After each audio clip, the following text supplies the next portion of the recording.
almost ready for the grand finale. Now, one thing that I want to discuss with you guys first is an alternate way of cutting that zigzag pattern.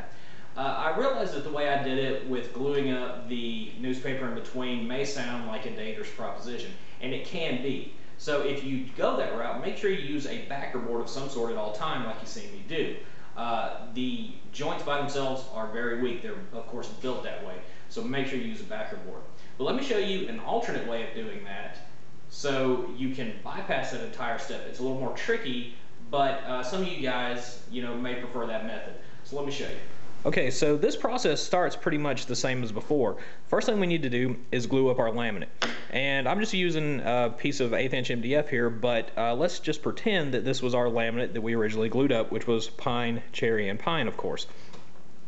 So once that's glued up, we'll go back to our original plan, and using our angled gauge here, we will set the fence just like we did before, and that is to the angle of the stripe here. Now the trick is that you also will tilt the blade, and you tilt the blade to the number of sides that you are using. Now if you recall, it's a 12-sided bowl, but each one of these is basically an independent cut.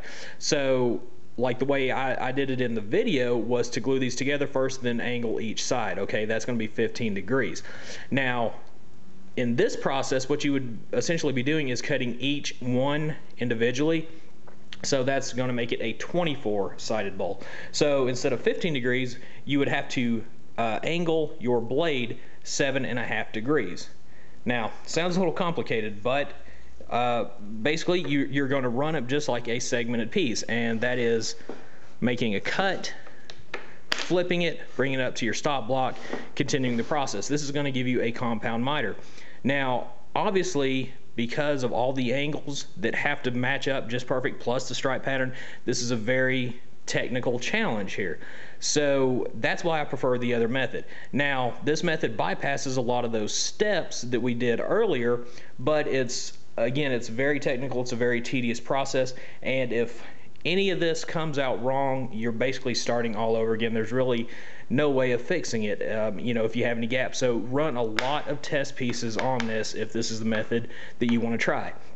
I didn't really discuss this method earlier simply because it is confusing, and I just wanted to show you kind of a straightforward method. But I figured I owed it to you just to show you a few other options, and it's up for you to decide what works best for you. Remember, imagination is pretty much the key to it all. So be safe and happy turning. Well, here it is. We finally reached the end of another bowl. And while this video was primarily meant to show you how to do a zigzag featuring, I figured you guys would appreciate seeing the entire bowl completed. So let's take a closer look. Of course, if you remember, we did cherry and some pine, cherry zigzag, and a cherry top. Now, we also, since we're using rings, we have to fill in the empty spaces in the middle of the ring.